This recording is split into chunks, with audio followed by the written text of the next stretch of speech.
نحمده ونصلي ونسلم على رسوله الكريم اما بعد فاعوذ باللہ من الشیطان الرجیم بسم اللہ الرحمن الرحیم۔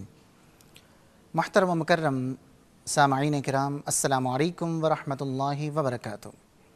پروگرام شان رمضان کے ساتھ میں ہوں آپ کا میزبان ڈاکٹر حافظ ریحان مصطفیٰ راٹھور۔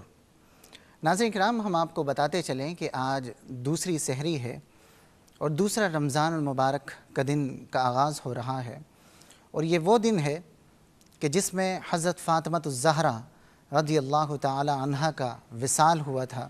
تو آج انشاءاللہ العزیز ہم جو موضوع ڈسکس کریں گے وہ رمضان اور ہم، یعنی رمضان ہم سے کیا تقاضا کرتا ہے، رمضان کی خاصیت کیا ہے، رمضان میں اللہ رب العزت نے جو ہمیں کھانے پینے سے روک دیا گیا ہے اور رک جانے کا حکم دیا گیا ہے، اس کی اہمیت کیا ہے۔ ناظرین کرام، ہم روزہ رکھتے ہیں، کیا روزہ فقط اس چیز کا نام ہے کہ ہم نے کھانا چھوڑ دیا، ہم نے پینا چھوڑ دیا، ہم نے اپنے ازواجی تعلق کو تھوڑی دیر کے لیے چھوڑ دیا؟ کیا روزہ فقط اس چیز کا نام ہے، یا پھر اللہ رب العزت کی رضا حاصل کرنے کا نام روزہ ہے؟ رمضان المبارک اور ہم اپنے آپ کو اگر دیکھیں، اپنے معاملات کو دیکھیں، تو رمضان میں اور عام دنوں میں کیا فرق ہے؟ آپ اپنے معاشرے کو دیکھ لیجئے، آج بھی حالت روزہ میں لوگ سود خوری، اس معاشرے کا ایک گندا کام جو رمضان کی حالت میں بھی جاری ہے۔ قتل و غارت ہمارے معاشرے میں عام ہے۔ آج تراویح ہو رہی ہیں، مساجد میں امام بارگاہوں میں لوگ محفوظ اپنے آپ کو تصور نہیں کرتے۔ لوگ مساجد میں جاتے ہوئے ڈرتے ہیں۔ یہ مساجد وہ جگہ ہے کہ جہاں پر اللہ رب العزت کی خصوصیت حاصل ہوتی ہے، بندے کو اللہ رب العزت کا انعام و اکرام حاصل ہوتا ہے، امن کی جگہ مسجد کو کہا جاتا ہے۔ لیکن لوگ آج اپنے آپ کو مسجد میں بھی محفوظ نہیں سمجھتے۔ تراویحوں میں لوگ جاتے ہوئے ڈرتے ہیں کہ پتہ نہیں آج جا رہے ہیں، پتہ نہیں گھر واپس آ سکیں گے نہیں آ سکیں گے، بہتر یہی ہے کہ گھر میں ہی عبادت کر لی جائے۔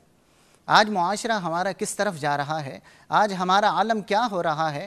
کراچی کے حالات کو اٹھا کر دیکھ لیجئے آپ، روزانہ ہیڈ لائنز آپ کو نظر آتی ہیں، 8 لوگ مر گئے ہیں، 10 لوگ مر گئے ہیں، 12 لوگ مر گئے ہیں۔ مارنے والا کون ہے، مرنے والا کون ہے، کسی کو کچھ نہیں معلوم۔ اسی طریقے سے کہیں پر آپ جائیں تو پتہ چلتا ہے، صبح آپ ٹیلی ویژن جب آن کریں تو پتہ چلتا ہے فلاں جگہ پر دہشت گرد گھس گئے ہیں، ابھی ان کا مقابلہ چل رہا ہے۔ کچھ دیر کے بعد خبر آتی ہے کہ خودکش حملہ ہو گیا، لوگ مر گئے۔ کون مرے، کس طرح مرے؟ مسلمان تھے، بچے تھے، بوڑھے تھے، نوجوان تھے، کون تھے، کس نے مارا، کس لیے مارا، کوئی آنسر نہیں ملتا۔ اسی طریقے سے ہم نیوز چینل جب آن کرتے ہیں، ہمیں پتہ چلتا ہے ڈرون حملے ہوئے ہیں، اٹیک ہوا ہے، کس نے مار دیا، کیوں مار دیا، کچھ نہیں معلوم۔ آج بالخصوص پاکستان کے حالات کی بات کی جائے تو پاکستانی قوم من حیث القوم اگر بات کی جائے تو پاکستان کی قوم کی آج جان سب سے زیادہ سستی ہے، اس لیے کہ اگر آپ 9/11 کو اٹھا کر دیکھ لیجئے، 10 سے 15 ہزار لوگ فقط مرے تھے، اور اس کے بہاف پر 2 کنٹریز تقریباً ڈیمالش کر دی گئے، وہاں کی باقاعدہ پوری گورنمنٹ کو ختم کر دیا گیا، وہاں کی عوام کو مار دیا گیا۔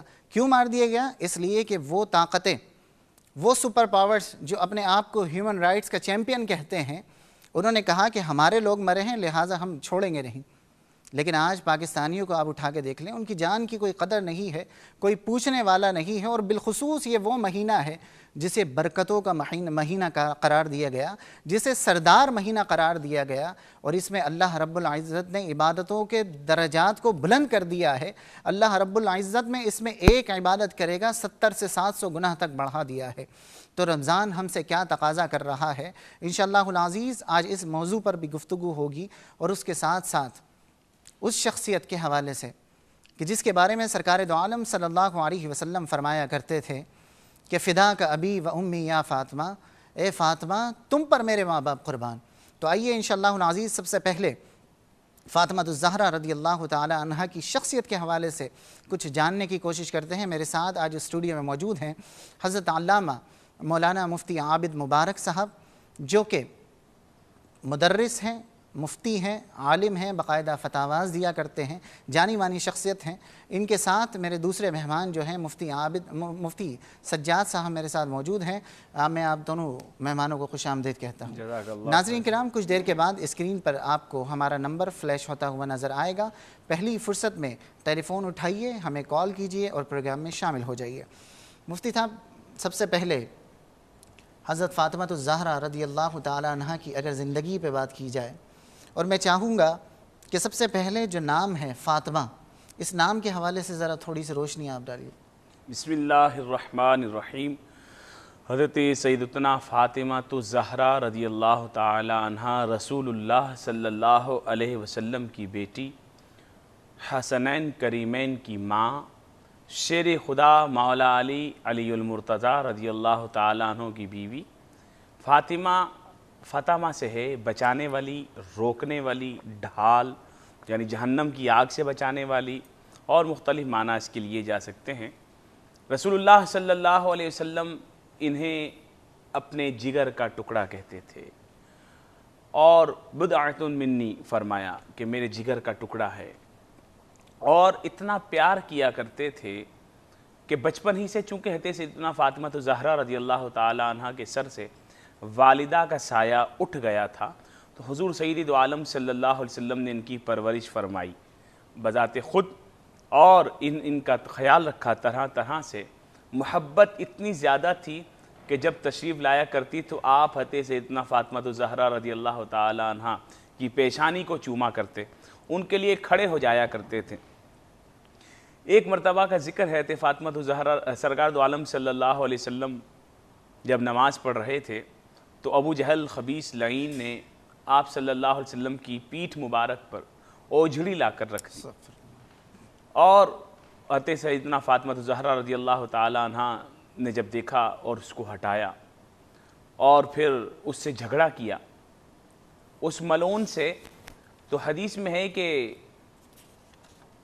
پھر کچھ ٹائم کے بعد حضرت فاطمہ الزہرا رضی اللہ تعالی عنہ روتی ہوئی سرکار دو عالم صلی اللہ علیہ وسلم کے پاس آئی، تو فرمایا فاطمہ کیا ہوا؟ کہا ابو جہل نے تھپڑ مارا ہے۔ سرکار دو عالم صلی اللہ علیہ وسلم جو رحمت للعالمین ہیں، اور یہ وہ زمانہ ہے سرکار دو عالم صلی اللہ علیہ وسلم کی زندگی مبارکہ کے دو پہلو تھے، ایک وہ جس میں کوئی بدلہ نہیں لیا گیا، مکہ المکرمہ مکے کی زندگی ہے، فتح مکہ سے پہلے کے معاملات ہیں، کوئی بدلہ نہیں لیا جاتا، ہر معاملے پر صبر کیا جاتا، شان یہ تھی۔ پھر جب دوسرا فتح مکہ ہوا تو پھر چن چن کر ان گستاخوں کو قتل کیا گیا، دوسرا معاملہ وہ تھا۔ مگر جب فاطمہ الزہرا کی بات آئی، نبی پاک صلی اللہ علیہ وسلم نے ان سے فرمایا جاؤ عباس کے پاس، انہیں جا کے سارا معاملہ بتاؤ۔ یہ چھوٹی تھی، بچپن کی حالت ہے، حضرت سیدنا عباس رضی اللہ تعالیٰ عنہ کو سارا معاملہ بتایا، انہوں نے انہیں گود میں اٹھایا اور لے کے گئے ابو جہل کے پاس اور فرمایا فاطمہ مارو اس کو تھپڑ خبیث کو جس نے تمہیں مارا ہے۔